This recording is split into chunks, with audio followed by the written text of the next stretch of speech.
this actually works. Test 1, 2.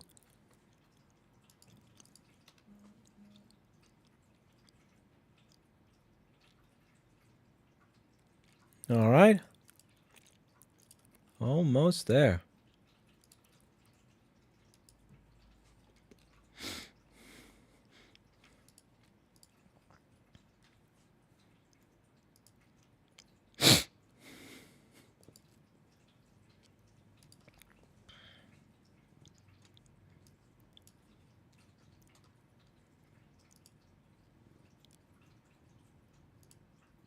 Okay. Clinton? Clinton? Clinton, you're sitting somewhere that you can't be sitting right now, little Clinton. Oh, Mr. Clinton, what are you doing here? You're sitting right where my function keys are. That's literally the worst possible place for a Clinton to sit. Clinton. Clinton! Okay. Ay.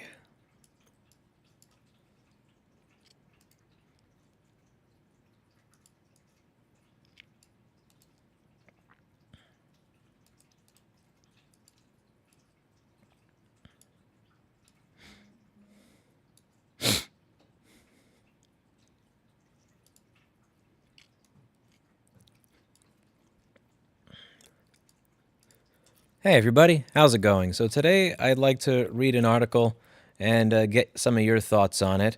I'm not really going to be getting into any of this from the standpoint of an economist or a scientist or somebody who's well informed when it comes to finance, but this article has to do with people's perception of how things are going, and I thought as an idiot I would give my perception and just talk about that a little. So let me switch over to this window. Where was I? I have way too many windows open. Here we go. So this is an article called How is the U.S. Economy Doing? By Paul Krugman in the New York Times. So it says last week's unemployment report was puzzling. The Bureau of Labor Statistics carries out two separate surveys, one of employers and another of households. We normally expect the two to paint a similar picture. This time, not so much. The employer survey was, to use the technical term, meh. 210,000 jobs added, a respectable number, but not what many had hoped for. The household survey, however, was terrific. In particular, the employment rate among prime-age adults, a key measure of labor market health, is beginning to approach pre-pandemic levels. Well, we shouldn't make too much of the apparent inconsistencies in the report. Noisy data happens, and overall the economic picture looks pretty good. Indeed, in many ways, this looks like the best economic recovery in decades. Yet consumers appear to be feeling very downbeat. Or at least that's what they tell surveys like the famous Michigan survey of consumers. And this perception of a bad economy is clearly weighing on President Biden's approval rating, which raises the question, are consumers right? Is this a bad economy despite data showing it is very good? And if it really isn't a bad economy, why does the public say it is? Just to be clear, I genuinely want to know the answer to these questions. I don't think it's a crude case of people are being lied to by the corporate media, although if you ask me, it's silly when people in the media get all huffy over any suggestion that how they report on the economy has an influence on public perceptions. If it doesn't, why do they bother? So what's going on? Let's start with the obvious culprit, inflation, which is indeed running hotter than it has for decades. Rising prices have certainly eroded many workers' wage gains, although real personal income per capita is still above a pre-pandemic level, even though the government is no longer handing out a lot of money. And my sense is that inflation has a corrosive effect on confidence even when incomes are keeping up, because it creates the perception that things are out of control. So this is a good point here. So now he brings up the fact that people are making more now than before. He says that surveys about inflation also illustrate the point that when you talk to consumers, the question they answer may not be the ones you were asking. It's a long-standing observation, almost a running joke, that the expected inflation number from the Michigan surveys is in practice basically the price of gasoline. So what question are people answering when being asked about the state of the economy? One clue is their incredible amount of partisan skew in the responses. Republicans say bizarrely that the current economic conditions are much worse than they were in March 2009, when the economy was losing 800,000 jobs a month. And he goes on to say that there are people that say that they are They ask things like, how does your financial situation compare with 5 years earlier? 63% say they're better off, the same number as in September 1984, just before Ronald Reagan won an electoral landslide with claims that it's morning in America. So he asked for an answer. Why do people think that things are worse, even if jobs numbers are good and people are doing better? So I can't answer what everybody else thinks. I can really only answer what I think. I can only answer from my personal perspective. So for me, I am doing better now than I was 5 years ago. And I'm doing way better now than I was 10 years ago. And 10 years ago, I was doing considerably better than I was 13 years ago. This is not live, you're dreaming. So this is one of the things that, how do I put this? Why did I interrupt myself to do that? Because I lost my train of thought because of that shit. Fuck, that was dumb. There was no reason to answer that stupid question. What was I saying? That was a really dumb question too. So why do people feel like the economy is worse even if jobs numbers are up and people are making more money? Well, for me individually, I am technically doing better now than I was 5 years ago, and I'm doing way better now than I was 10 years ago. But the best way I can describe it is 13 years ago, I felt like I was kind of being carried in the bed of a flatbed truck on the ride up, and now I kind of feel like I have a first-class seat for the ride down. Like, just to give you an example of this. So when he says that wage gains are keeping up, people are talking about inflation, but they're making more money and there's more jobs. When you look at some of the largest expenses in people's lives, or what the quote American dream is, the house and a wife and 2 kids and the white picket fence and all that shit that they talk about in the 1950s. Oh, sweet mercy. Sorry, James Olgies, that's what the rewind button's for. You got a rewind button for that. When you talk about the things that are supposed to be a part of the quote American dream, they are it's kind of like the carrot is actually running away from you faster than you can catch up with it. So let's just take a home. When I was younger, I used to think $1 million bought you a badass house. Like, it bought you this super rich dude looking mansion. And now, again, to be clear, I'm not saying that I wouldn't love to live in a place that looks like this. I would be happy as a pig and shit to live in a place like this. But when you look at this, like, in your heart of hearts, as someone that grew up in the 90s or even the 2000s, is this the living room of a house that's within $50,000 of being $1 million after closing costs? Like, is that $1 million living room to you? When you look at this and you bought a house for $1 million, is that the living room that you're expecting to get for $1 million? And there's more and more parts of the country where $1 million buys you something like this, which, again, to be clear, I'd have no problem living here. Think it's a totally fine place to live. Is that $1 million? Like, no. And if you take a look at any of these websites where they go over what housing prices are, you'll see something like this. And I see this over and over again. 2016 sold for $300,000. 2019 sold for $450,000. 2021 sold for $700,000. Now, let's say that you're making more money now, right? Beginning stages of inflation seem really good. It's the end of inflation that gets you. You know what? I don't think it's the beginning or the end of it that's honestly very good for most average, ordinary people. I've yet to meet someone that gets really happy when prices go up for things. But let's say that, if you look at a house that sold a few years ago, or that its value was approximately $300K, and now a few years later it's $500K, did your salary go up commensurate with that? Like, did your salary go from like $30 an hour to $50 an hour? When we're talking about wage gains, are we talking about wage gains of 20 or 30% each year? Probably not. So when you're in that stage of inflation where you just kind of see things making that little GameStop curve from January of 2021, that's going to scare people and that's going to shock them. When you go to the store and, a set of meat that you used to buy before that was $5 is now $8, you're looking at yourself and like, fuck, prices have went up 30 or 40% on this particular item. Fuck, the price of the house that I was looking at has went up by 35 or 40% since I decided that I was going to start saving for it. And when that happens, does it really matter if a couple more of the people in your neighborhood are employed? Does it really matter if you're looking at it from the standpoint of people are making a little bit more money and you have less people that are unemployed. So why are people complaining? Well, you simply have more people that are in the rat race, but that doesn't necessarily correlate to the quality of that rat race. Again, if you have more people in the rat race, but the distance between them and the carrot was here, and now the distance between them and the carrot is here, you're now just going to have that many more people in that rat race that feel like they're fucked. Whereas if you're looking at it from the standpoint of, well, we have good jobs numbers or good employment numbers, again, that just means that you have more people, but that are still further away from the carrot than they would have been in the rat race, let's say 5 or 10 years ago. And I think that that has a lot to do with it, because when I look at my personal situation, I am way better off now than I was in 2009. I am infinitely better off now than I was in 2009 when I started this business, but I can't shake that feeling in my head that right now I have a first-class seat in a beautiful plane that's crashing, whereas in 2009, I felt like I had a seat in the back of some 1980s, Ford F-150 where I was under a blanket getting, smuggled across state lines. But I was going to the trajectory, where I was heading, regardless of the fact that the ride that I could afford was shit, my trajectory was a good place. And now, even if you have more money, again, if you're making more money and you have a better job, but shit has gotten to the ridiculous point where this is now $1 million living room. Again, this is Windham, New Hampshire.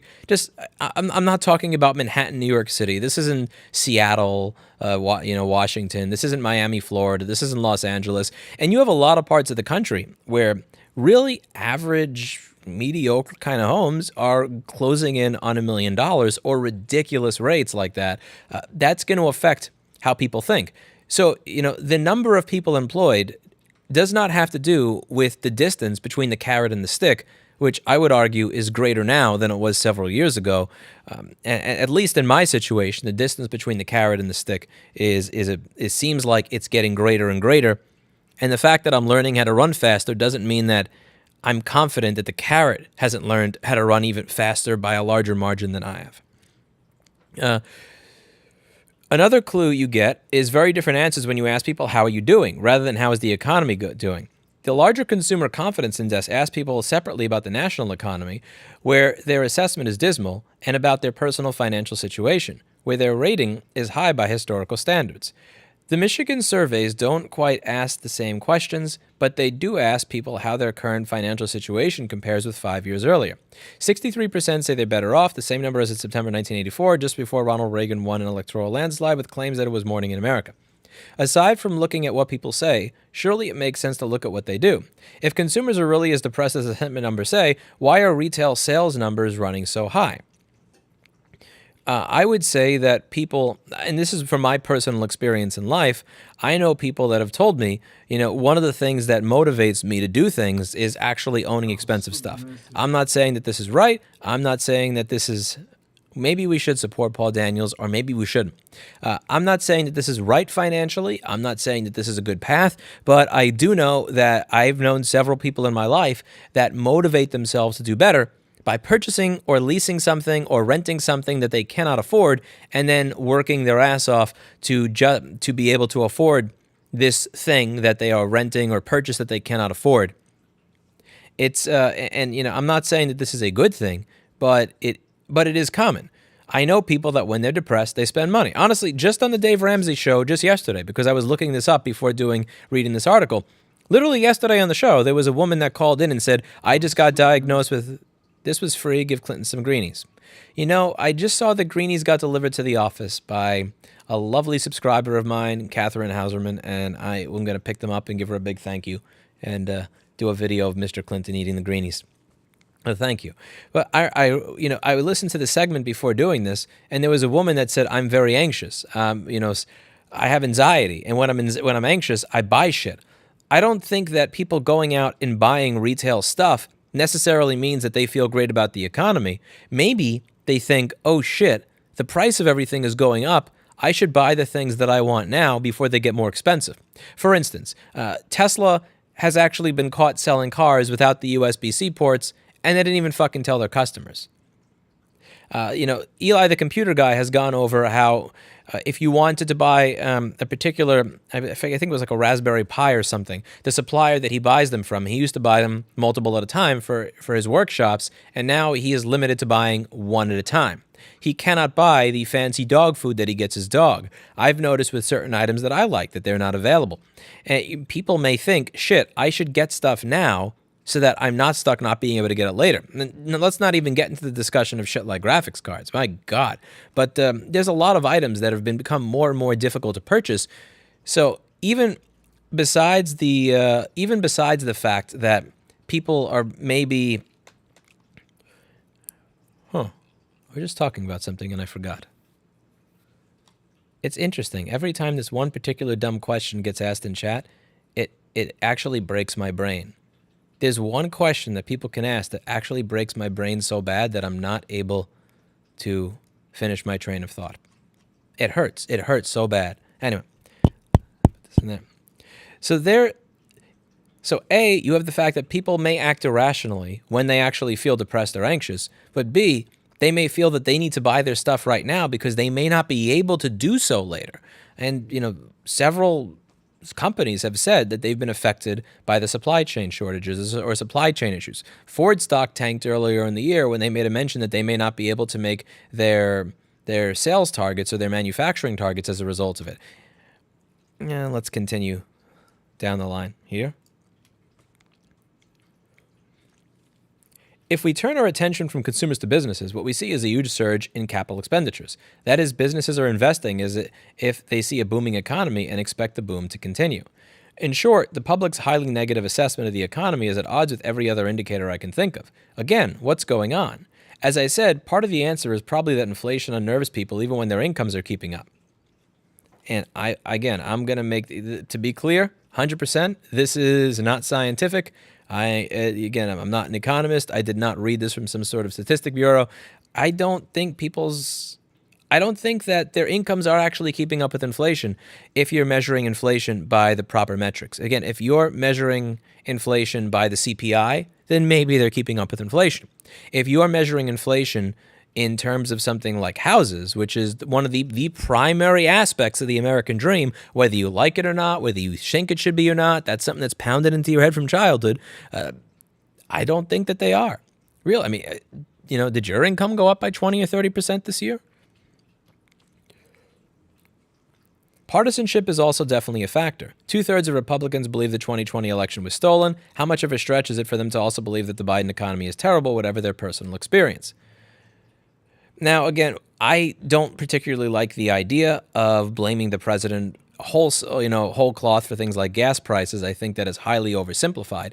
And I've said this in other videos where you could just look at things like what many energy and oil companies were saying in their 10Qs last year before the election, while Trump was still president. We are going to be putting way less into capital expenditure and focusing on returning money to shareholders, aka we're going to be finding and pumping less oil. You guys get fucked. We're making our money back kind of thing. Gas prices being higher, that affects you, like Republican or Democrat. If anything, it may affect more people who are Republican because you have, cities where people may be riding bikes or using public transportation tend to lean Democrat, and areas where you need a car to get around tend to lean Republican. I think stuff like that is going to affect you. If you are looking to buy a house in 2021, and you see what it's like now versus what it was like in 2018 or 19, or even 14, 15, and 16 under Obama, regardless of political affiliation, you have to admit that this is insane. Like when you see a house that's like a literal shack, and I posted one of these in my community page, like it's an actual shack that is going for $165,000, and then you see that it sells for $200,000. Is that really partisan? How much of that is actually partisan? I'm very curious. Finally, as I also said, my apologies, it's implausible to assert that the tone of media coverage is irreverent. It's not even necessarily a partisan thing. My world is full of economic commentators who have spent years eager to moralize about the evils of inflation and who are bitterly disappointed when their hope for disaster failed to materialize a decade ago. Now they have their chance, and they're surely having some effect on public perceptions. So it's important to keep perspective. This is actually a very good economy, albeit with some problems. Don't let the doomsayers tell you otherwise. And this is kind of what bothers me. It's like when they say this is actually a very good economy, albeit with some problems. Don't let the doomsayers tell you otherwise.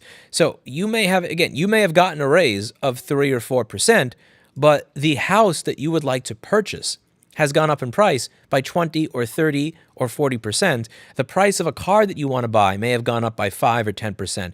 You may not be able to actually purchase the goods that you want to purchase. There may be limits on what you are able to purchase as a result of what's going on in the economy.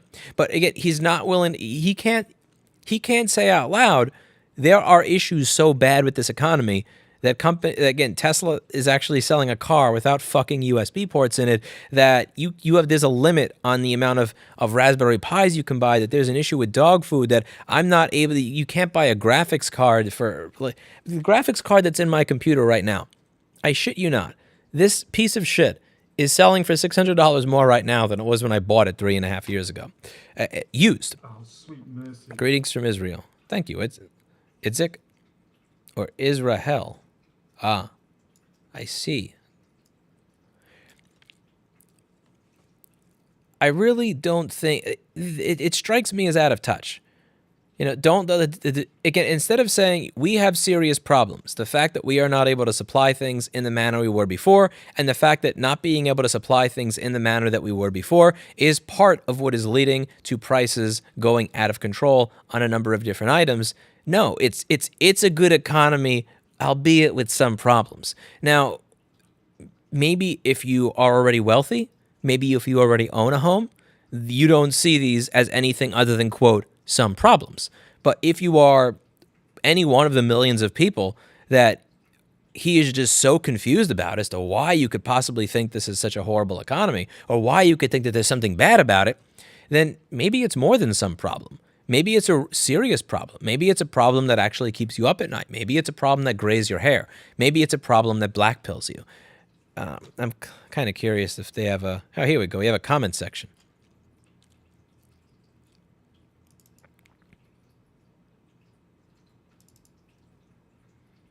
Let's see what the comment section says. Yes, the economy is doing well by multiple metrics, and the recovery has been particularly strong. However, the economy was doing well due to a strong recovery before Biden came in office. What we did not have pre-Biden was inflation. Dr. Krugman wants to try to give Biden credit for everything, but the only thing that has really changed is the inflation. Of course, this is not a sophisticated analysis of Trump or Biden, but it is a fair assessment of how the average person is seeing the economy. Let's see, what are the New York Times picks? My guess is that people project their general feeling of insecurity and unpredictability brought on by the pandemic, global warming, international affairs, the undercutting of democracy onto the economy. Okay. Like when someone asks me about the economy, I'm not thinking about global warming. That's completely separate. But yet insecurity and predictability, I imagine that is being projected onto there. But again, if somebody is projecting the feelings of insecurity and unpredictability, are they that off? Again, when you go to the store and your food bill for many items, maybe 20% more, when you are looking at a thing on Zillow that was or a neighborhood that was your dream neighborhood, and it's went from being in the 300,000s to being in the 500,000s or low 600,000s, is that your own insecurity and instability, or is that, stop believing your lying eyes kind of thing? There's a part of me that is kind of bothered by the idea that it's really just you. It's you and your feelings. Yeah, there's a couple of issues, but everything's going great. It's just you and your feelings that are the problem. It's you and your mental state. It's you and your inability to manage your feelings that is actually at fault here. It's not any of what's actually going on in reality. Because the thing is, a lot of if this honest to God is a booming, amazing economy, why is half of Midtown Manhattan vacant? Why are more and more vendors imposing limits on what you can buy to where you can only buy 1 or 2 or 3 of this particular item? Why are companies changing their forecasts or changing the actual designs of their products because they cannot get what they used to get before? Again, if you actually said, yeah, we have some serious shit here, but in a couple of years, here's the path. If they just came out and said, listen, shit's fucked up right now. Here is why.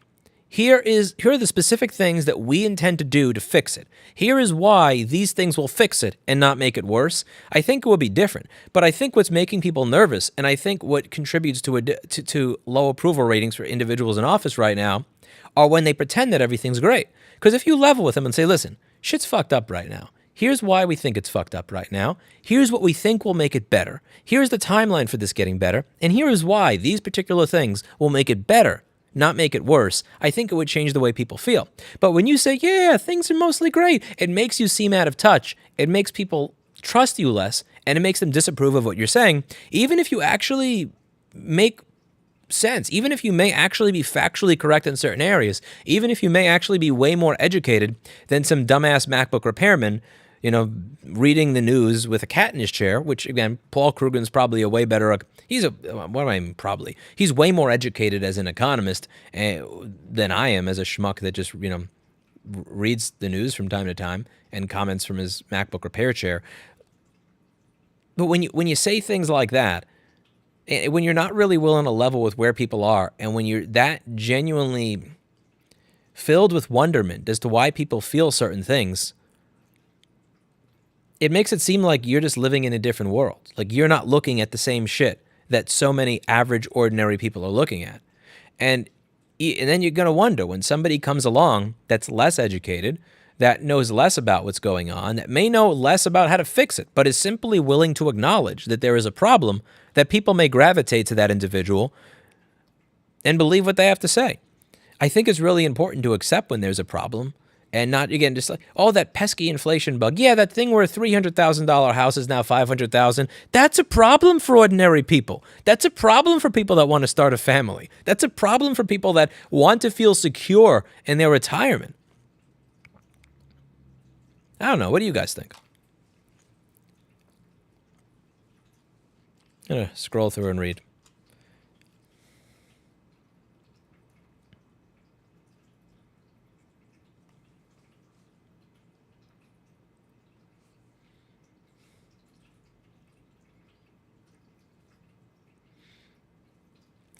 I'm making my electronics last, and my family are seriously growing our own food, where most of our own backyard is devoted to this instead of being green grass during the summer and canning everything. That sounds cool.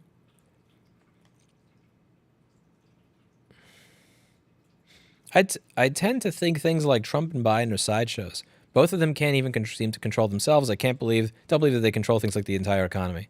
I agree.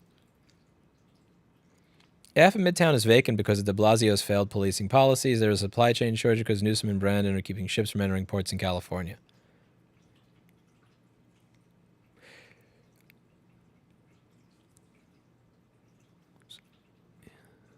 Being honest doesn't do well for stocks.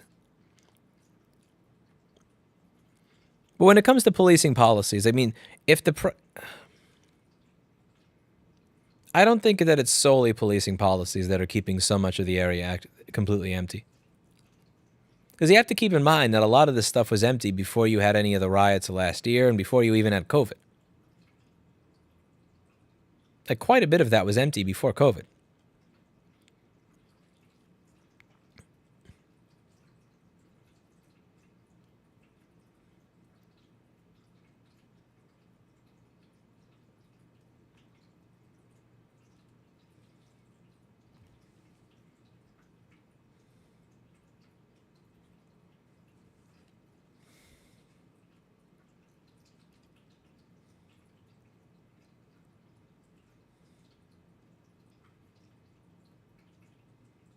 It is not a good economy for the 900 people that got fired in a Zoom call earlier this week. I heard about that. I didn't read much into it. I did read where they said that he had, what was it? He was saying that they worked 2 hours and were clocked in for 8. I don't know what I would do if my company, if people did that. I don't know. I'd probably lay off everybody too, but not over a Zoom call.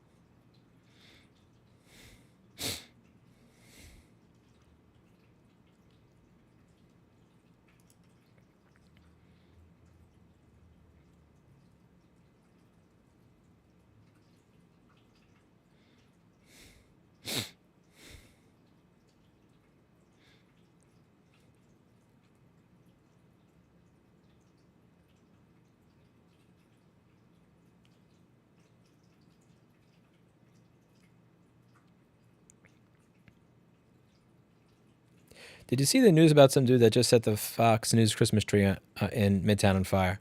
I'm honestly surprised that Fox has a headquarters in New York City. I really am. Like it's weird. It's like they're behind enemy lines, but there's no camouflage. It's just very.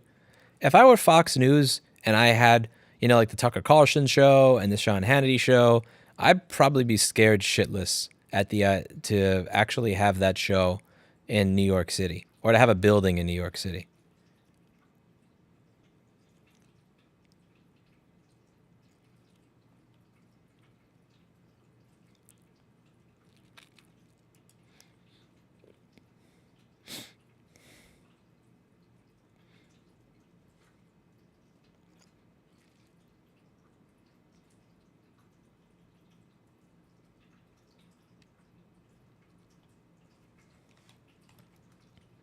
Well, that's enough depressing news for today. Time for a game of Dota.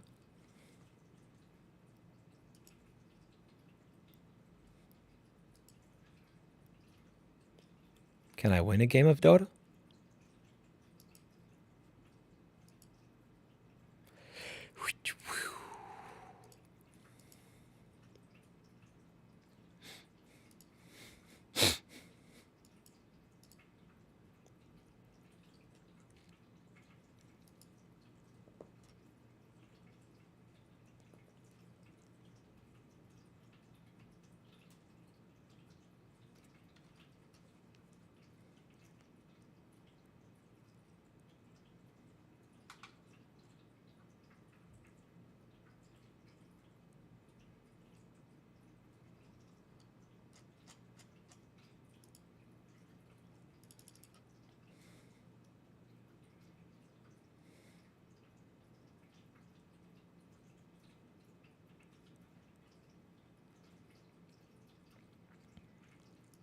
What are the names that you would list, Chief LeBeast?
Okay, so for the person who made the comment about the Bilderberg, so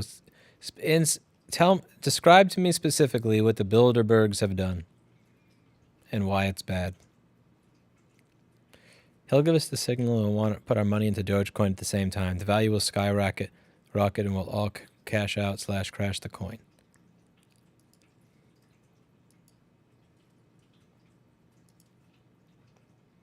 I don't know, Dexter. Why would you ask a question that I can't answer?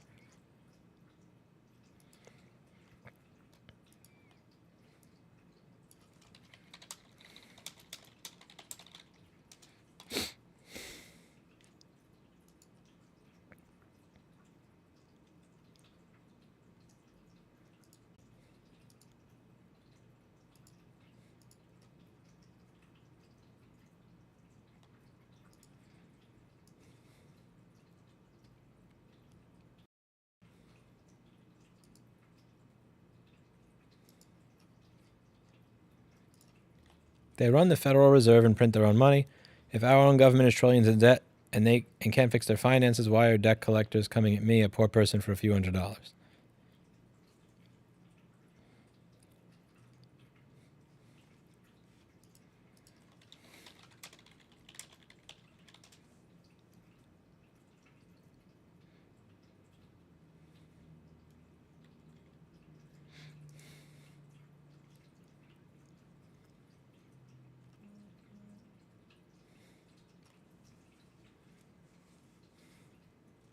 Corporations are reinvesting into the stock market and nothing else.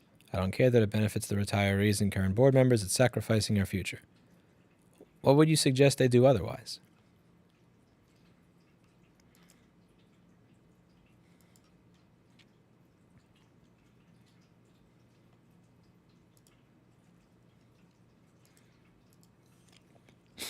Waiting for a game of Dota to come in.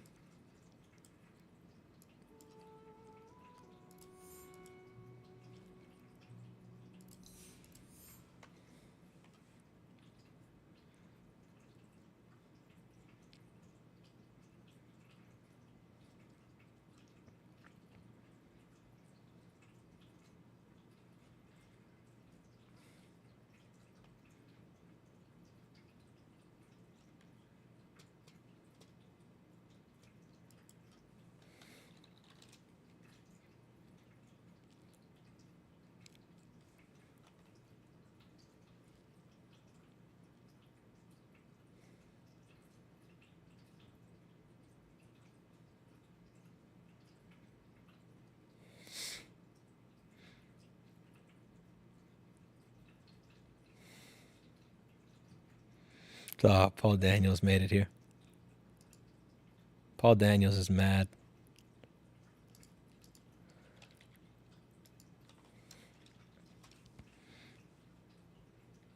If I ever get one, NZK.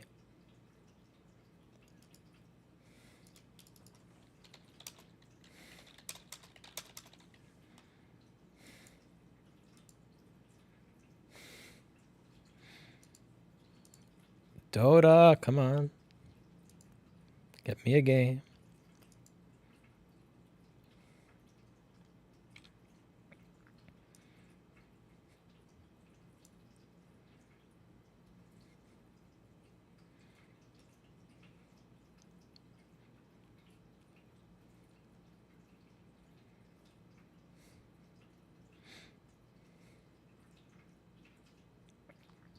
You're buying shares of your company at prices people want to pay for it. Why is that manipulation? If you think that your stock is undervalued, then one way that you can return value to the shareholders is by buying back your own stock with money that you made.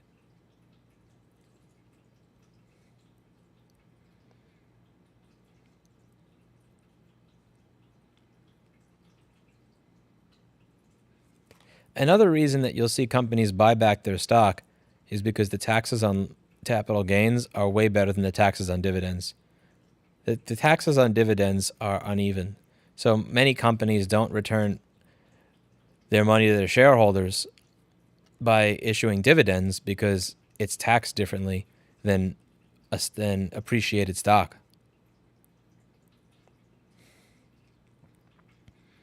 You can't say that JFK was killed for speaking against the Federal Reserve. There's so many different reasons for somebody to want to kill JFK. Like if I walk down the street today and somebody says, the problem that I have here is when you create a very overly simplistic view of how and why everything in the world is the way it is, rather than just pointing out that, like, how about this? Like if I die and somebody says, well, Apple must have hired somebody to shank him. I mean, yeah, like maybe somebody at Apple doesn't like me and I don't like Apple. Or maybe it's just a random dude just decided to kill me. I don't know. I think when I was younger, I used to be a bit more conspiratorial in my thinking. And I think that what I found most appealing about it is that it took everything that was going on in the world and it tied it up into a nice, neat little bow. And it made things make sense. And what I've been looking for a long time, I think what most people are looking for is a way to make sense of a nonsensical bullshit world that doesn't make sense. And there's so much information that you need. There's so much inside information, not just inside information. There's so much expertise that you need on topics that even if you give yourself 5 years, you have no chance of becoming an expert in, that you're never going to get that handle on the world. So you either A, have to admit that you're just never going to get it, or B, come up with the oversimplification that is the easiest to believe that makes you feel like you understand it. And I used to be way more conspiratorial in my thinking, I think, in my late teens and my early 20s, particularly not because, I was some lunatic, but just because they provided, they took everything that was going on in the world and it just tied it together neatly, and they just put a little bow on it. And what made them believable is that, it kind of, how about this? Like if you have a flirtatious friend and you hear, and you believe that he's a flirtatious guy, and then you see a picture that may kind of look like him, may not kind of look like him, of him with another woman, and then his girlfriend's mad at him that day. Like, it's easy to just put the little bow on, which is he cheated. Maybe the girlfriend's mad because she had a bad talk with her uncle. Maybe that was a different guy that looks like him that was at that bar or something. Like, But I think the oversimplifications really do kind of, it winds up being a lower resolution way to view the world. And the other problem I have with it is that once you allow yourself to go full in without just absolutely demanding evidence and looking for contrary arguments to a particular conspiracy that you believe, then you're more likely to do it again and again and again. And I think the worst part about it is you'll demand less evidence with each one. I'm not saying that we don't live in a fucked up world. We live in a very fucked up world. Tweety, you are gonna stop being my mother, because if you keep mothering me, I'm gonna fucking beat you with a timeout hammer, or I'm gonna rickroll you. I could rickroll you. I have the power to do that, right? Anyway. Looks like we got a game to play here. 10 seconds remaining. 5 seconds remaining.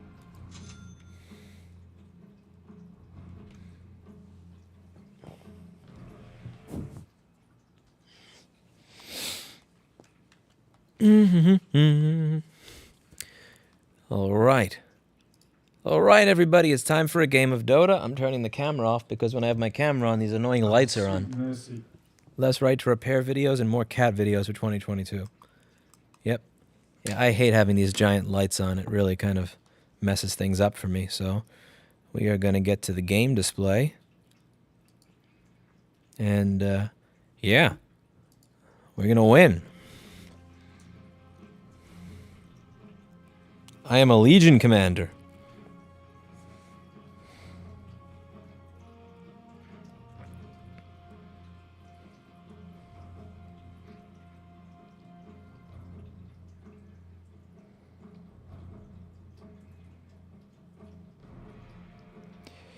The person who said I tried Pipewire on Linux, it's cool for patch-based stuff, but it's also buggy as fuck. I mean, it's Linux. It's Linux audio. Of course it's going to be buggy as hell. I wouldn't really even care for using Jack Audio at all if it wasn't for the fact that you can't use most Linux VST plugins in Open Broadcaster. Like, it claims they work, but it kind of Linuxy works. It doesn't actually work. Prepare for battle.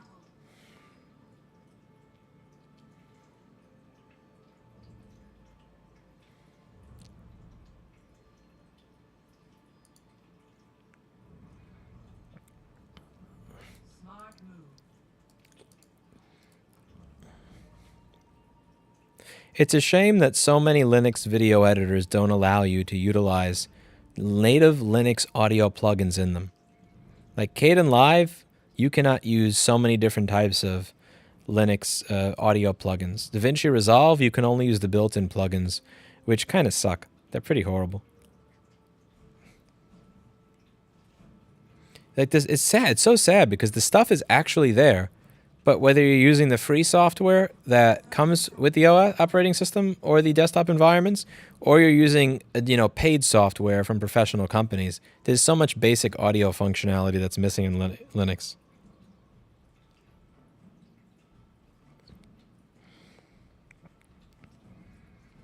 Pipewire is version 0.3, so I shouldn't give it too much shit. I guess I'm giving shit because Linux in and of itself, like, we're in 2021. If you wanted an LA2A audio, if you wanted to use, let's say, something like an LA2A audio emulator while you're editing video on the audio track, you are seriously better off using Windows in 2006 than you are using Linux in 2021. It's just, I'm not smart. Who tried to call me smart? That's not true. I'm a dumbass.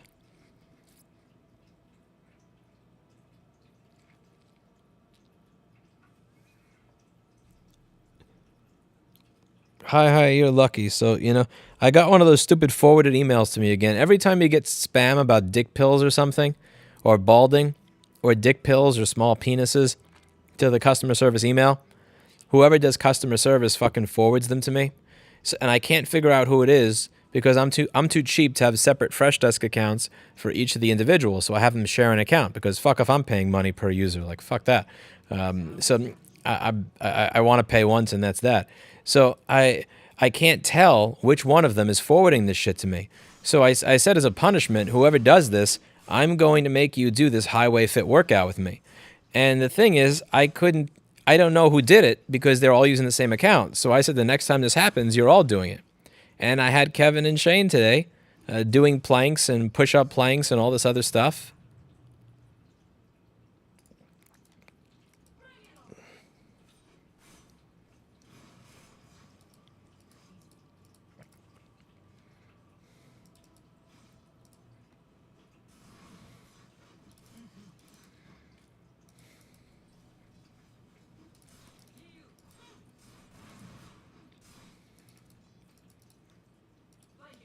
I think I have a good chance here.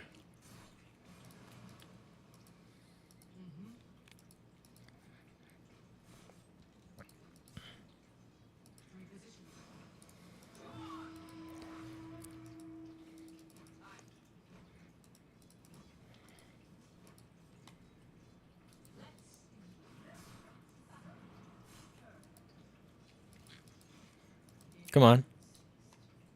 Damn it. Was thirsty for a kill.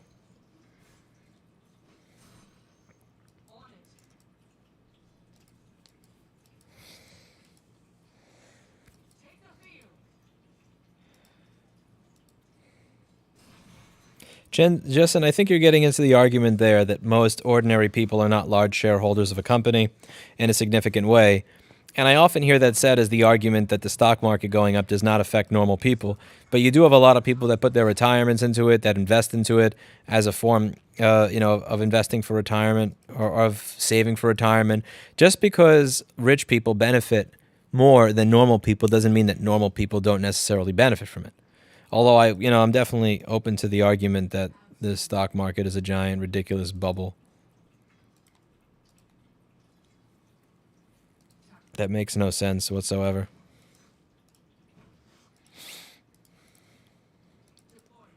Where are my creeps?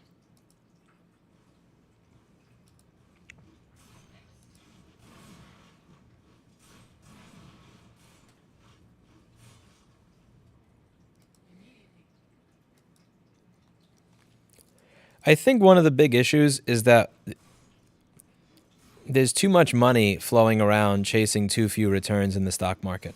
I forget if it was the 70s or the 80s when the whole idea of a tax-deferred in retirement or whatever, where you save money on taxes if you invest in the stock market. You have a lot of people that have no fucking business being in the stock market. And I think that it winds up encouraging short-term thinking on the part of CEOs of these businesses. Because think about it. There's a like for instance, if I decide to be a greedy asshole with my business, if I decide to be a real greedy asshole, right? I may be able to make, like, if I just like went up to every employee and I said, I'm lowering your salaries by 15 or 20%. There's a good number of people that may actually stay at the company if I just lower their salary by 15 or 20%. If I decided to be a piece of shit to my vendors, if I decided to up prices but also do everything faster, maybe like start doing scams on YouTube and shilling all those bullshit things that I get in my inbox, like these stupid fucking scammy Android apps, I may be able to increase my pay by $100K a year. And it's like, okay, you have to think about it. So give up some of my morals and ethics, but make an additional $100,000 a year. Now, if you're a CEO and you're looking at it like, okay, I give up, I can either make, I don't know, like $400K a year or whatever, or I can make $18 million a year or like $100 million a year. it's different calculus. And I like to, I think I'm a decent or moral or ethical human being. Sometimes I think that, but honestly, the reason I am is because I'm not looking at those same numbers. If I was looking at, instead of maybe if I'm an asshole, I make an additional 100,000 a year, I look at it, and if I'm an asshole, I make an additional 80 million a year. Yeah, I'd probably be an asshole. I mean, I'd probably be an immoral prick. I don't have that temptation in front of me. It's kind of like what Bill Burr says when Bill Burr talks about, people that were criticizing Tiger Woods or Arnold Schwarzenegger. I mean, do you know what it's like? All of those people. Do you have all of these women, like beautiful models that are half your age? Do you? Or I'm trying to figure out. Well, how is it that Bill Burr put it? I think he said, "Yeah, do you have a truckload of Scandinavian pussy waiting for you in the parking lot?" Like, probably not. Probably not. So how can you judge those individuals when you don't have that temptation in front of you?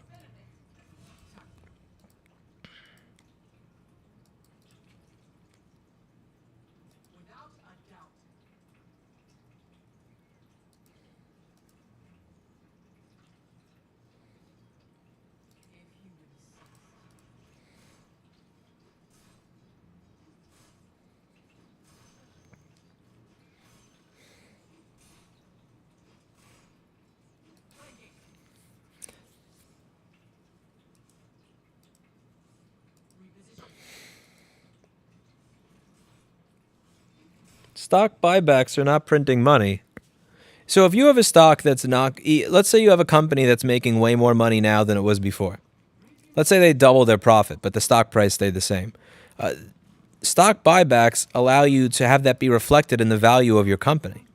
It's not necessarily printing money so much as it's taking the value that exists and allowing it to be represented in the value of the business to those investors. The problem comes when you borrow money at low interest rates and then use that to buy back your own stock. Like, you buy back your own stock with borrowed money. And I think a portion of that has to do with the fact that you have such a distorted market as it is when in interest rates, or interest rates that are artificially kept low, that allow companies to actually borrow at stupidly low levels. Like, you're tempting the worst elements of human nature and then blaming the humans. I mean, I can't say I wouldn't do the same shit. I like to think I wouldn't, but I probably would. Again, I'm not tempted that way. I have a small business. Like, if I become evil, the worst, it's not like small business people are inherently better than large business people. It's because we don't have the opportunities for that level of temptation. Like, again, I have never cheated on Erica, but there's 2 times that I've been propositioned by somebody else while I was with Erica, and I didn't cheat. Now, is that because I'm a good human being? I don't know. Maybe. Again, if I was being propositioned every single fucking day by, like, the hottest and best and brightest in the country, maybe, I don't know. I like to think I wouldn't, but maybe. But I don't have the same level of temptation.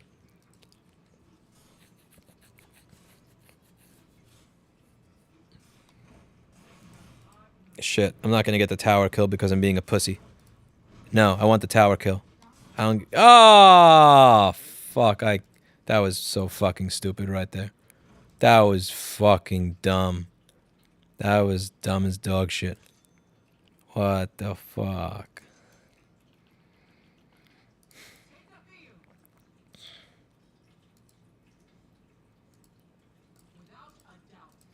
Again, if there was a truckload of the, I don't know, like the younger version of Christy Brinkley, or hell, honestly, who am I kidding? Even the current version of Christy Brinkley that were all flirting and fawning over me walking into my store, maybe it'd be different. I mean, I hope it wouldn't be, but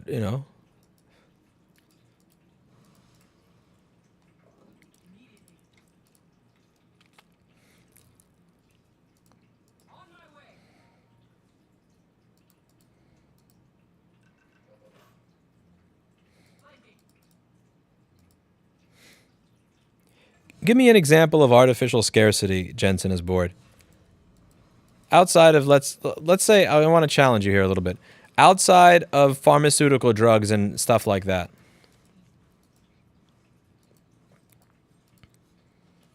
I'm still looking for this truckload of Scandinavian pussy. Yeah, it's not for us.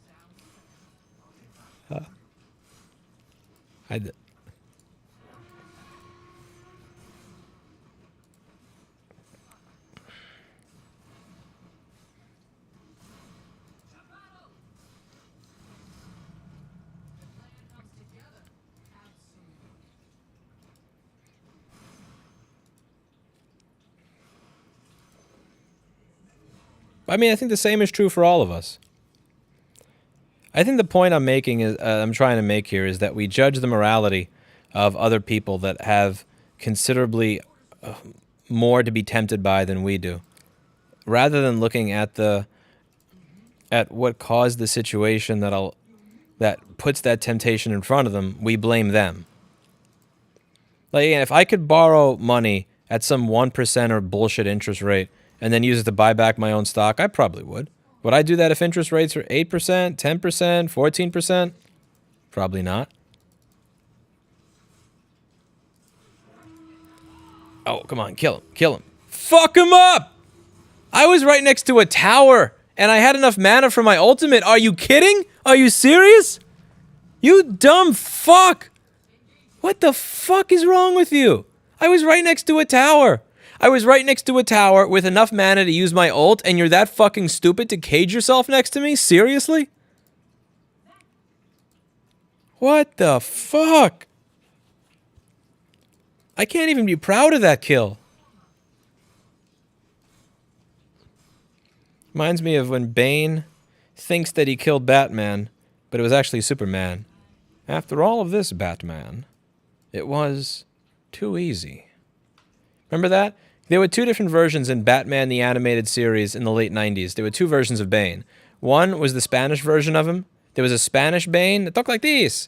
And then there was the upper class Bane that talked like this. After all of this, Batman, it was too easy.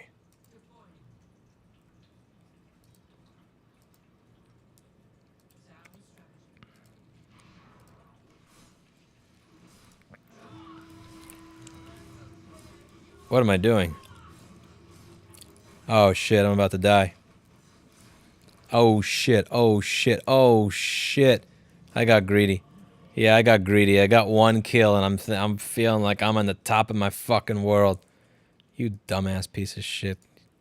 You got killed. I got wrecked for getting greedy and I deserved every single moment of it.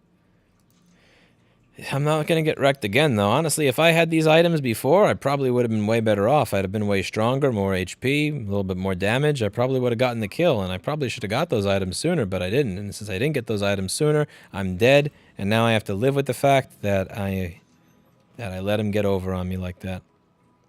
Yeah, and I got played. I got played.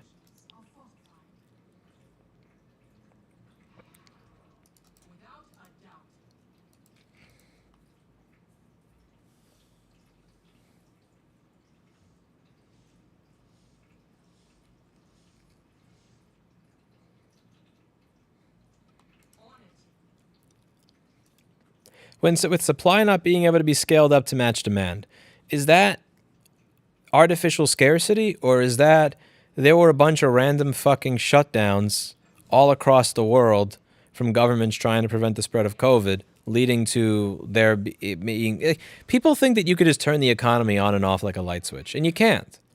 You can't just turn the economy on and off like a light switch. People that have never run a business in their lives think that businesses are just like an obedient dog.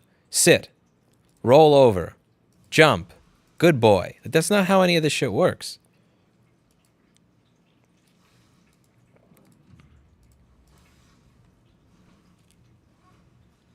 Can I trick Viper? Come on, Viper. Attack me next to my tower. Help me fuck you up. No. We're not going to let this go. Oh, no. No. No. Come on. Damn it, I didn't get the kill, but I got his fucking ultimate with that shitty poison. Yeah, the Tango is not going to beat his poison.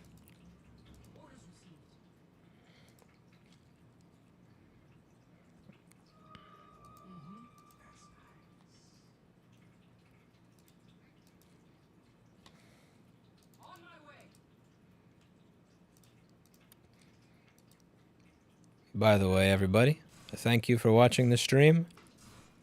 There's almost any place on the internet that you could be right now. And hell, if you believe in the fact that there's a real world, there's almost anywhere in the real world you could be right now. And you choose to be here watching this, listening to me rant about random crap. You have my appreciation. Oh shit, Viper's about to fuck me up. No, no, Viper, no.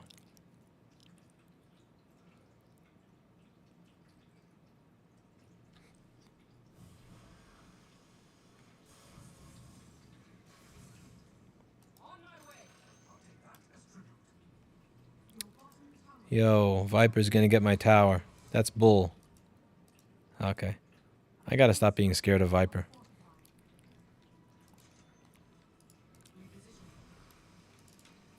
I hear the Pokemon theme song playing in my head. Okay, we're gonna fight this fuck. Yes. He got the kill again! What the fuck? Cut that shit out, man.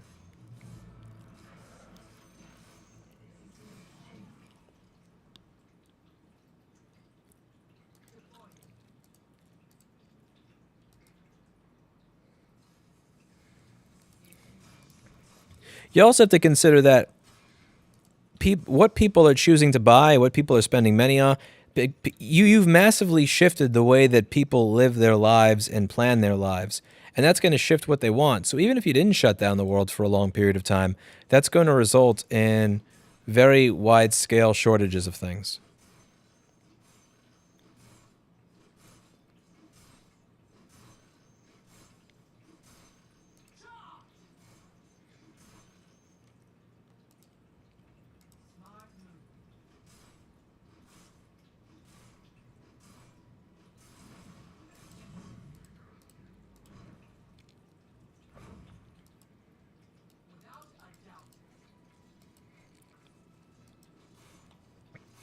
COVID is common cold over-exaggerated. Okay, Frank Smith. So here's a question I would have for you, and I'm trying to engage in good faith. If it's the common cold over-exaggerated, then why are the death numbers for COVID over 10 times that of the common cold? And that's including all these shutdown and other bullshit measures that we had. Like, all the other crap. Again, whether you agreed with it or disagreed with it, but like masks, shutdowns, travel restrictions, all of this crap. Less people going outside. If COVID is just an exaggerated version of the common, over-exaggerated version of the cold, then why do you have the number of deaths that you do?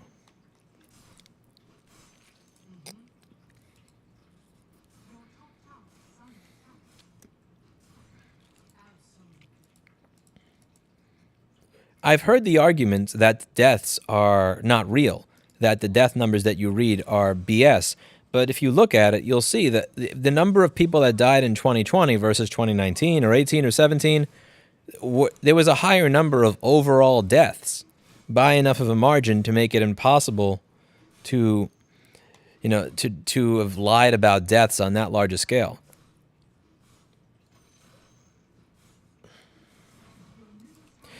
Even if the government were calling every single type of death of anything a COVID death, like a car crash, a COVID death, gunshot, COVID death, suicide, a COVID death, even if all of that were happening, it doesn't necessarily explain why I didn't use my ability before. Oh, fuck me. What the fuck me? Why is it 2 verse 1? You fucking cunt. Anyway. Okay, you're saying that's because every death is a COVID death, but that still doesn't explain why the overall death number is higher. So I'm not, even if you were saying, let's say every single death, let's say car deaths were reassigned as COVID deaths. Let's say, a bar fight was called a COVID death. Let's say that natural old age death was COVID death. Cancer death was COVID death.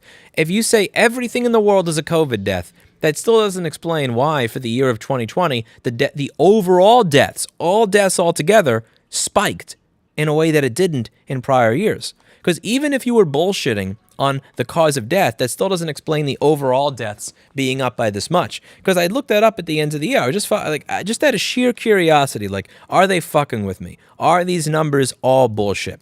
And when you see that the number of overall deaths has went up by a considerable amount, that's when you notice, no, even if they are fudging things, even if they are claiming that somebody died of COVID when they had the flu, or claiming they died of COVID when they had cancer, or claiming they died of COVID when they jumped off a bridge, even if that was happening, it wouldn't explain why the total number of deaths was going up, unless the argument is that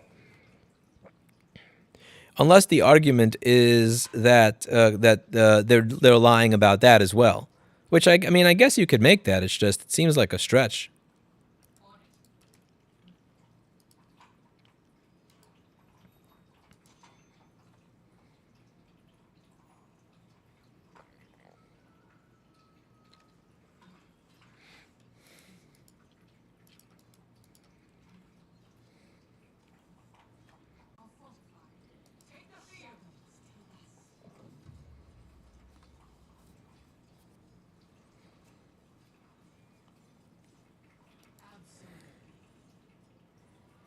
Because I engaged with that theory last year. Like, I'll engage with any sort of lunatic theory just out of, to tickle my brain. And I engage with the idea, let's say, every single other type of death was being reclassified as a COVID death. And that's something that, okay, let's say entertain that theory. That's not something you would be able to hide with overall death numbers. Because if you go to the overall death count, and the overall death count is the same as last year, but you have 400,000 people dead from COVID, then it's like, okay, something fishy's going on there. But when I remember looking this up, I forget what the exact number is, and I can't Google it right now, because if I alt-tab, I'm going to get killed by that fucking Viper again. The spike in deaths in 2020 was sufficient to prove that COVID does fuck people up. Now, I think a better argument to make, if you're coming from the side that COVID is not that serious, would be to say that that's I'm not saying this is the right argument. I'm just saying that this is what I would expect to be more credible from that particular side of the aisle, or something that at least could be backed by data, was, well, those were old people that were just going to die in 2022 or 2023 or 2024 anyway. Their life was just cut short by 1 or 3 years. I'm not saying it's the right thing to say, but at least that's something where, like, the data would support it. Whereas when you say every death from COVID last year was simply a normal death that was reclassified as a COVID death, if that were the case, then the death number would be pretty much in line with the death number from 2018 to 19, and it clearly wasn't. The only thing that I think would allow the more conspiratorially minded argument to win there would be if you then make the argument that the total death number was also fabricated, or that deaths of, which again, I could see somebody making that argument. It's just, there's just so many things that you would have to go. There's no way to really disprove that type of stuff. Ah, fuck.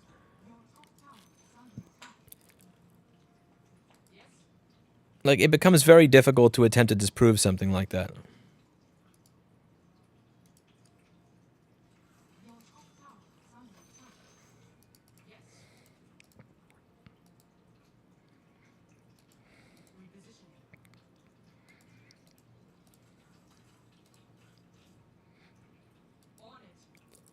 And to be clear, I think that my temperamental bias leans towards being the type of person that does not want to shut down the world over a virus, or radically change my way of life because of it. Like, wear a mask in the beginning, get a vaccine, shit like that, like, don't go to a rave. Okay, like, fine. But, like, 2 years in, you can't hold an in-person class and shit like that. Like, fuck that. My temperamental bias would be as much that I would want to convince myself of something that reinforces my worldview or my philosophical leanings towards the world.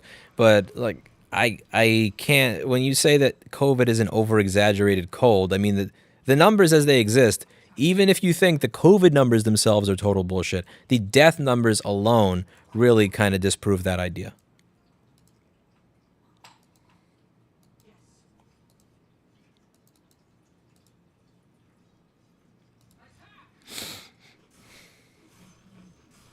I really should have gotten closer to winning this game by now. Wait, why do I have this? Why do I have another one of that? Oh, I was buying my Sanjin Yasha and I wasn't paying attention because I was arguing with people.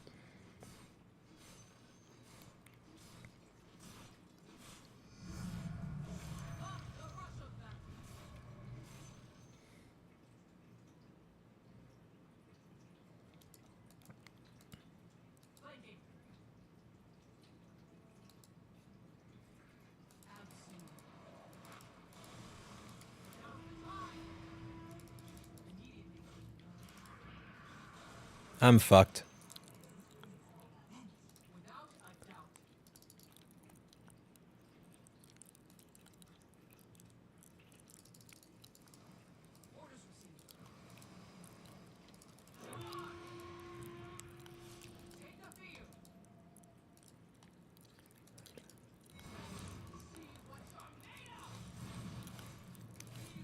Come on. Kill him. Kill him. Fuck him up.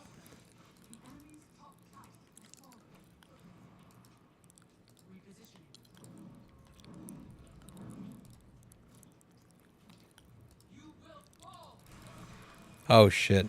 Oh shit. I'm about to get fucked in the ass. Mega fucked in the ass. I might as well go down fighting. Might as well go down fighting. You're gonna get... If you're gonna get fucked in the ass, you might as well have some fun while it's happening.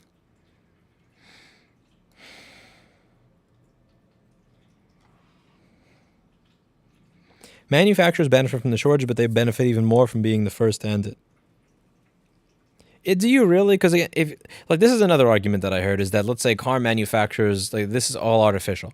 When Ford announced that supply chain shortages were going to result in Ford not being able to produce their target number of vehicles, Ford stock went down. If you are a CEO of Ford and part of your compensation is stock, that did not benefit you. If you are a Ford shareholder, that did not benefit you. If you're someone that works at the company whose bonuses are tied to the performance of the company, the performance of the stock price, or the performance of their net profit, this did not benefit you. If this was something where the companies are like, again, putting their hands together and going, yes, evil, then when their plan is going according to plan, I would imagine that their stock price would go up, that they'd make more money. And that's not what happened at all. I wasted so much money on stupid items. It's ridiculous. Yeah, there's two things that I bought where I literally bought something twice because I was being an idiot. Oh, man, that's painful. I'm not a good streamer. I can't pay attention to chat while doing this. I'm in chip manufacturers. Okay, that maybe, but I'm not fully informed on that. I would be curious to see how they did. Like when a particular chip manufacturer announces that there is a shortage, do they outperform every other company in other sectors as a result of it? The reason I say outperform companies in other sectors rather than do they simply do better is that many of these companies are doing way better just because of the amount of printed money and low interest rates and other fuckery. Like the entire stock market is starting to look like GME from 2021. I mean January of 2021 now. The entire market looks like a meme.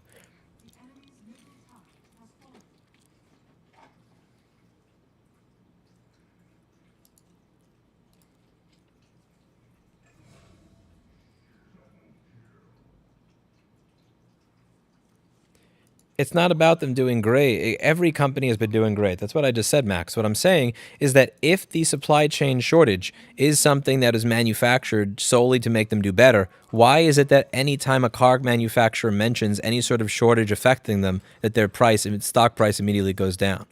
If this was something that was such a good thing, then it would go up. Now, you're saying car companies are doing good. Yeah, every company is doing good because we have a bullshit, inflated, fake-ass market. I'm not arguing with the fact that we have a bullshit, fake-ass market.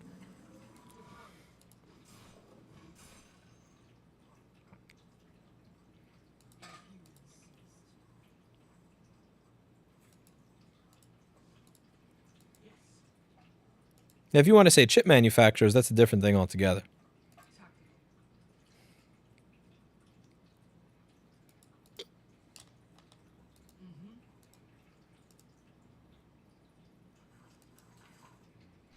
I wonder how many people passed away from COVID in China. They have.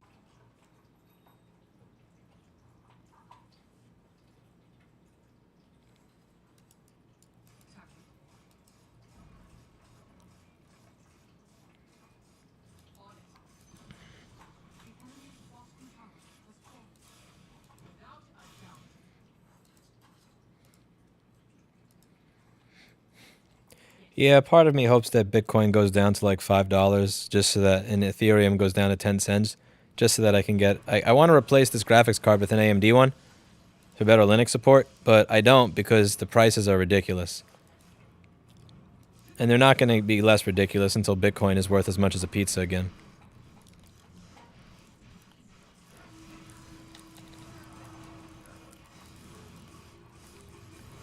Get fucked.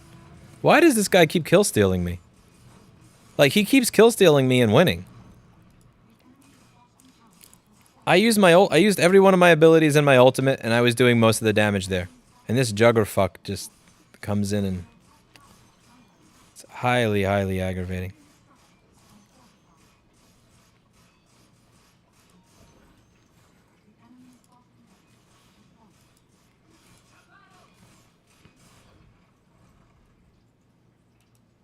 I am not muted.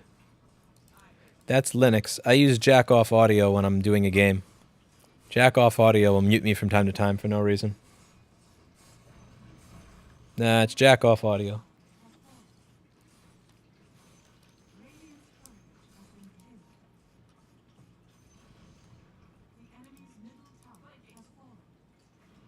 Oh, fuck.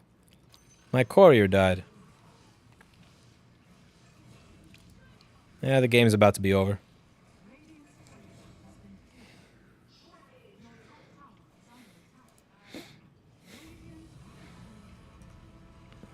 Win!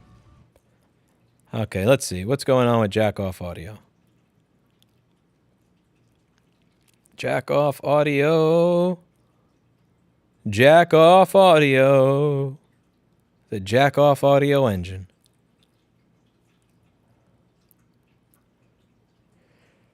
Jack-off audio seems to be doing its thing. I don't know. Well, that's a game of Dota. That was a game of Dota right there.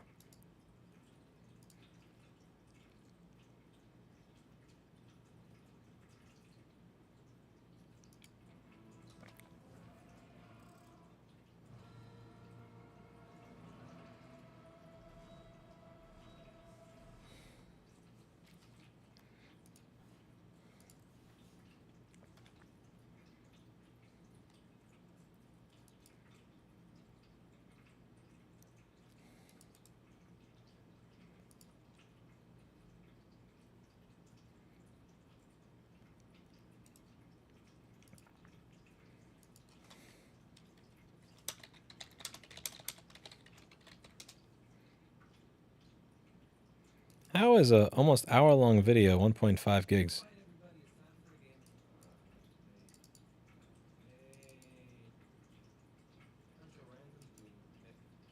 Oh, because I usually have it set for 4K, and here it's at 1080p.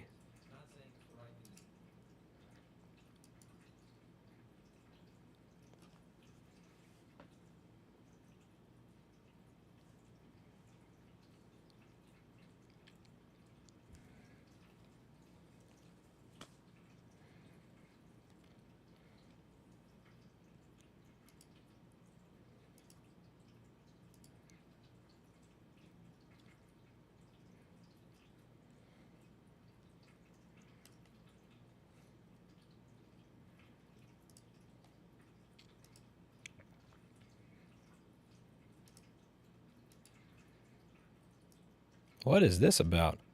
Apple sued over broken watch screens that injured customers. Customers claim watch doesn't provide enough room for battery.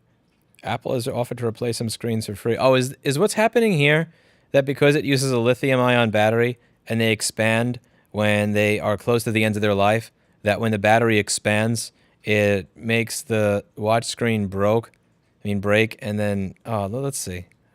That would be weird if that's the case. Oh, let's see. Zoom in a little bit. Apple Inc.'s watch isn't all it's cracked up to be. Oh, my God. Oh, you didn't just do that pun. A group of customers claims in a lawsuit over an alleged defect that it says can cause injuries. The customers say Apple, in its zeal for compactness, failed to provide enough room inside the watch to allow for the swelling of the internal battery. Sounds like the Samsung Note all over again. As a result, the watch screen can detach, crack, or shatter, the customer said. The detached, shattered, or cracked screens are a material and unreasonably dangerous safety hazard, the customer said in the complaint, filed Thursday in federal court in Oakland, California. The proposed class action lawsuit was filed by 4 Apple Watch customers. Included in the complaint is a photo of a deep slash on the arm of one of the customers, reportedly caused when her Series 3 Apple Watch screen detached. The screens are made of either Ion X glass, aluminum models, aluminium if Dave Jones is watching, or sapphire crystal glass, stainless steel and titanium models, and each have a razor-sharp edge on all four sides. Razor-sharp edge. That does... that's gotta suck. Apple violated various consumer protection laws when it released a product with knowledge of the defect, according to the lawsuit. I'm curious what the proof is that they have knowledge of the defect. Do we get to see that they had knowledge of the defect? Because that's a big one. Like with the iPhone 6, a big part of the outrage came from the fact that with the 6 Plus, that Apple knew that they were failing in above average numbers, and not only did they have to fight, not only did consumers have to fight in order to get that recall program for Touch IC, but they had to fight to be able to get it fixed for $149, which is not free. It's $149. But they had a fight to even get it fixed at all, much less $149. This is... But there was evidence of that. There was actual internal documentation demonstrating that. Is there documentation demonstrating that they knew about this? Because, again, according to the lawsuit, they released a product with knowledge of defect, but I'd like to see the actual evidence of that if you have it. Because it's one thing to say that or assume it. It's another to actually prove it. And I think that there would be some burden to prove that.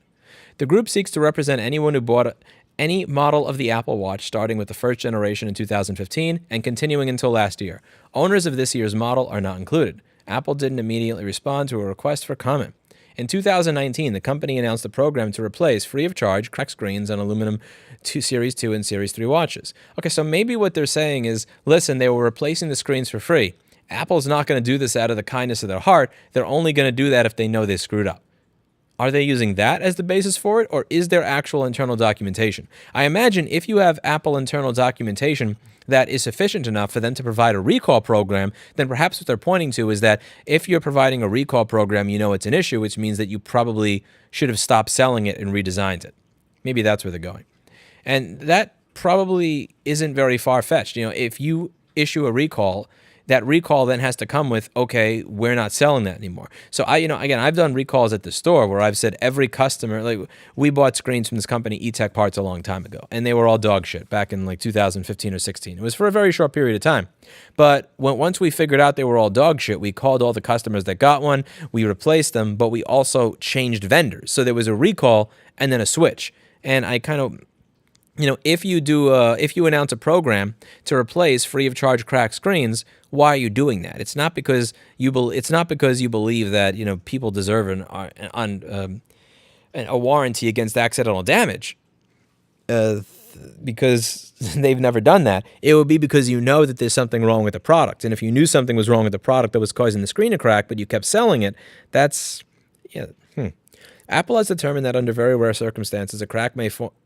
Oh my God! Listen to the language. They used to have a very small number, a small number, a small percentage. Now they're saying under very rare circumstances. I want to meet the person that writes these. I really do. Like, I just kind of wonder, is he actually smirking as he kind of writes this in script on a piece of paper, drafting it?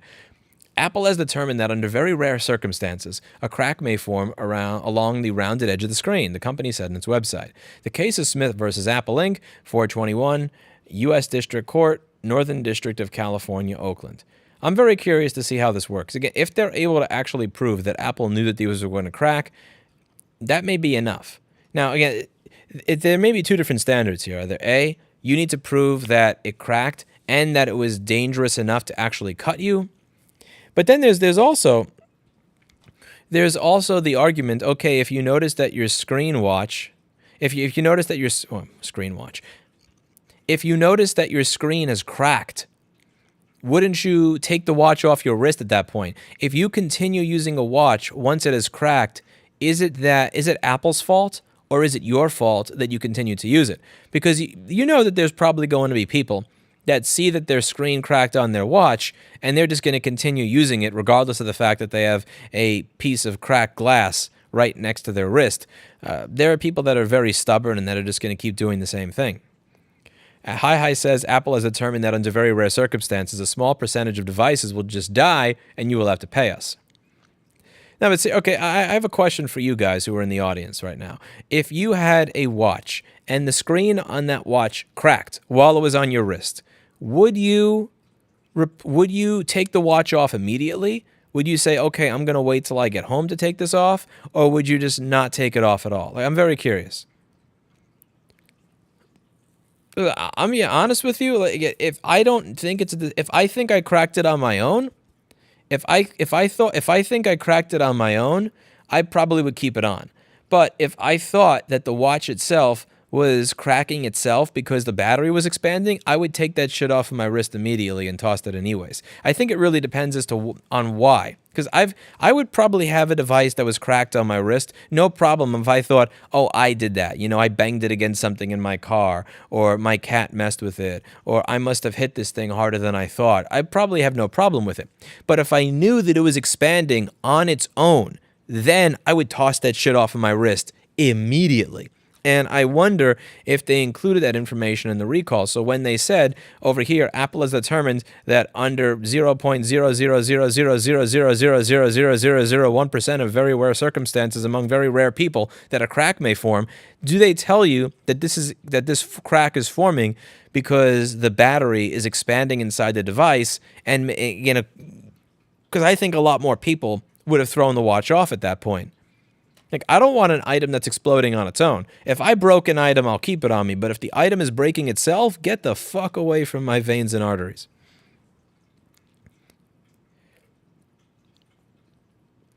I'm clumsy enough to wake up with some unexplained bruises. I assume my electronics also bear some brunt of that. That's possible. I'd be more worried about glass in my ear than on the top of my wrist. You know, I'd probably worry about both. People keep on using cracked phone screens and put them next to their ears, too.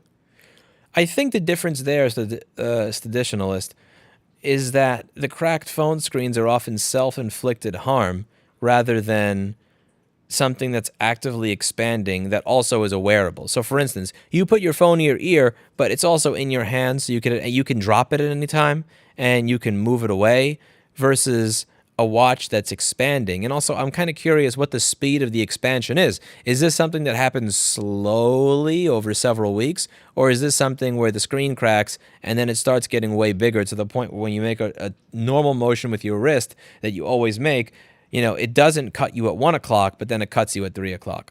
I think there's a lot of questions that are going to be really difficult to answer here to get a specific idea as to whether Apple should be culpable for this. Obviously, I'm biased in favor of Apple being held accountable for everything because I don't like them as a company, but that doesn't necessarily mean that that's the conclusion that I'm going to draw simply because of my own pre-existing biases.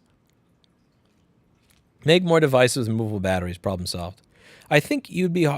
I'm not one of those people that says the battery can't be removable and also be a small device. I don't believe that when it comes to phones and laptops, anything else. But when we're talking about a watch or a smartwatch, like a watch that actually has a real CPU in it, not, you know, not the $20 shit I used to get at Kmart. Why would if the screen crack cut your hand? Well, we're saying that the watch itself is expanding. I would be very curious to see how that happened.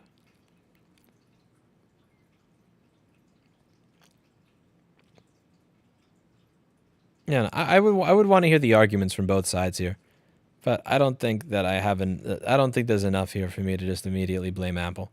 It's fun to immediately blame Apple. Smacking Tim Cook in the nuts can be fun, but like this is just not. Yeah, I think it needs more information.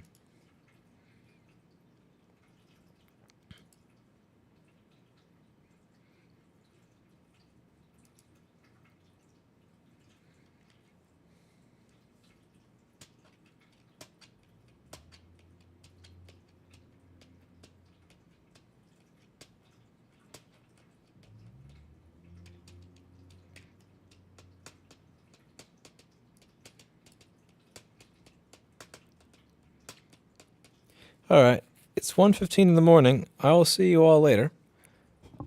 Thank you very much for watching. It's fun having you all by. Twitch people, YouTube random live channel people.